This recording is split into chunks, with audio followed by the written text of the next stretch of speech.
Hello बच्चों, कैसे हो आप लोग। आई होप कि जितने भी बच्चे हमारे हैं सब अच्छे होंगे, मस्त होंगे और स्वस्थ होंगे।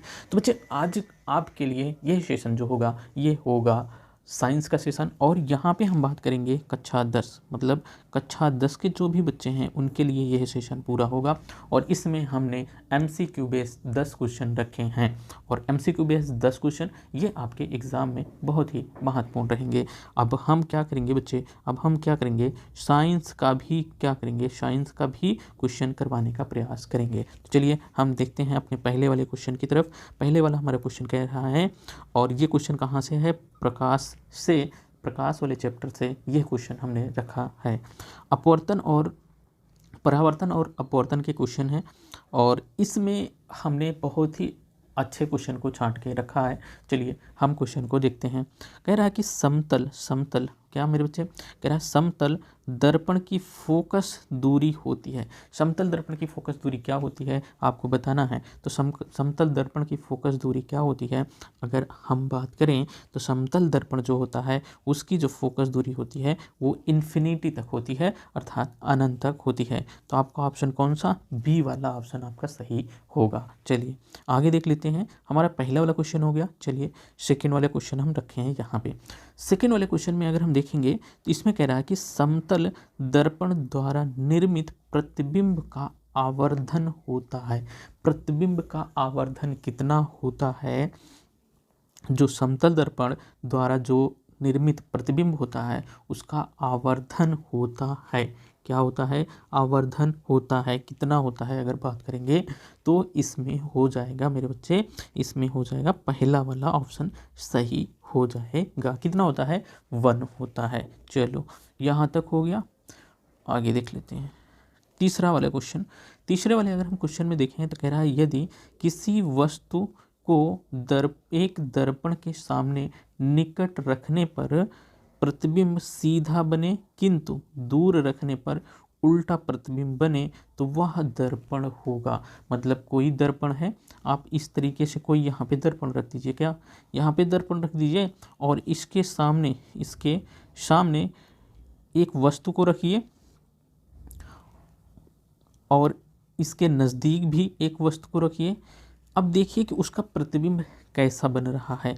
अगर उसका प्रतिबिंब देखो उल्टा प्रतिबिंब बने तो वह दर्पण क्या होगा, तो वह दर्पण होगा मेरे बच्चे, वह दर्पण होगा अपना अवतल दर्पण होगा। क्या होगा, अवतल दर्पण होगा। आपका बी वाला ऑप्शन सही होता है।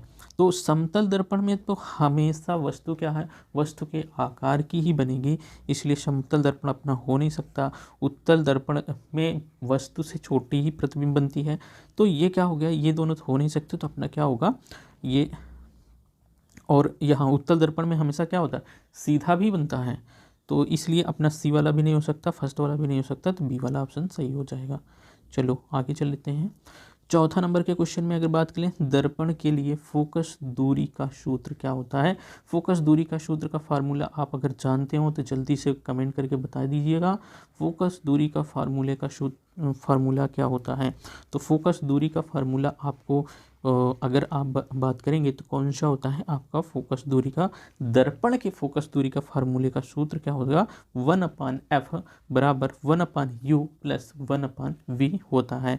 ये हो गया आपका क्वेश्चन। अब चलिए पाँचवें नंबर की अगर हम बात करें, कह रहा है किसी प्रतिबिंब का अवतल दर्पण द्वारा बना प्रतिबिंब, अवतल दर्पण द्वारा बना प्रतिबिंब आभासी, सीधा तथा बिंब मतलब बिंब से बड़ा पाया जाता है। और वस्तु की स्थिति कहाँ होनी चाहिए, वस्तु की स्थिति कहाँ होनी चाहिए, क्या मुख्य फोकस तथा वक्रता केंद्र के बीच होनी चाहिए, या वक्रता केंद्र पर होना चाहिए, या वक्रता केंद्र से परे होना चाहिए, या दर्पण ध्रुव तथा मुख्य फोकस के बीच होना चाहिए। आप कमेंट करके ज़रूर बताइएगा। तो अगर आप इसमें सही ऑप्शन की तरफ चलते हैं तो आपको सही ऑप्शन हो जाता है कि दर्पण ध्रुव तथा मुख्य फोकस के बीच होता है। दर्पण ध्रुव तथा मुख्य फोकस के बीच होता है। ठीक, चलो आगे चल लेते हैं। यहाँ पे आगे हम देखेंगे छठवें नंबर के क्वेश्चन की तरफ। छठवें नंबर का क्वेश्चन कह रहा है कि क्या कह रहा है कि एक अवतल दर्पण की वक्रता त्रिज्या 20 सेंटीमीटर है, इसकी फोकस दूरी होगी। वक्रता त्रिज्या कितनी है? 20 सेंटीमीटर है, तो इसकी फोकस दूरी होगी। देखो यहाँ पे अवतल दर्पण की बात कर रहा है, अवतल दर्पण है। जब अवतल दर्पण है तो यहाँ पे बच्चे क्या होगा, आप जानते हो, मतलब 2f बराबर क्या होता है? r। तो f बराबर क्या हो जाएगा? r/2, और जो फोकस दूरी की दुगनी उसकी वक्रता त्रिज्या के बराबर होगा। अब देखो यहाँ पे क्या कर रहा है, अवतल दर्पण की वक्रता त्रिज्या 20 सेंटीमीटर, तो यहाँ पे 20/2 करोगे, 2 × 9 2 2 10 20, ये क्या हो गया? 10 आ गया। अवतल दर्पण की बात कर रहा है, इसलिए यहाँ क्या हो जाएगा? -10 सेंटीमीटर। कौन सा ऑप्शन हो जाएगा? आपका बी वाला ऑप्शन सही हो जाएगा। ठीक, यहाँ तक क्लियर? किसी को दिक्कत? नहीं दिक्कत। चलिए आगे चल लेते हैं। 7वें नंबर के क्वेश्चन की बात करेंगे बच्चे। 7वें नंबर के क्वेश्चन में कह रहा है, एक गोली दर्पण की वक्रता त्रिज्या 30 सेंटीमीटर है, तो उसकी फोकस दूरी क्या होगी? एक गोली दर्पण की वक्रता त्रिज्या कितनी है? 30 सेंटीमीटर है। कितनी है? 30 सेंटीमीटर क्या है? इसकी वक्रता त्रिज्या है 30 सेंटीमीटर। तो इसकी फोकस दूरी, तो फोकस दूरी बराबर क्या जानते हैं? 2f बराबर r जानते हैं। तो f बराबर क्या हो जाएगा? r/2, और त्रिज्या कितनी दी है? 30 सेंटीमीटर, 30/2 मतलब 2 × 9 2 2 15 में कितना हो जाएगा? ये 15 सेंटीमीटर आ गया। अब देखो गोली दर्पण की बात कर रहा है, तो अब इसमें प्लस माइनस नहीं लगाओगे, जो 15 सेंटीमीटर आपका आ रहा है वही होगा। तो ऑप्शन में, कौन से ऑप्शन में आप जाके देखेंगे, आपका ऑप्शन दिख रहा है बी वाला ऑप्शन आपका क्या हो जाता है? सही हो जाता है। कौन सा ऑप्शन? बी वाला ऑप्शन आपका सही हो जाता है। तो बी वाले ऑप्शन सही लगा लेंगे। चलिए यहाँ तक हो गया क्लियर।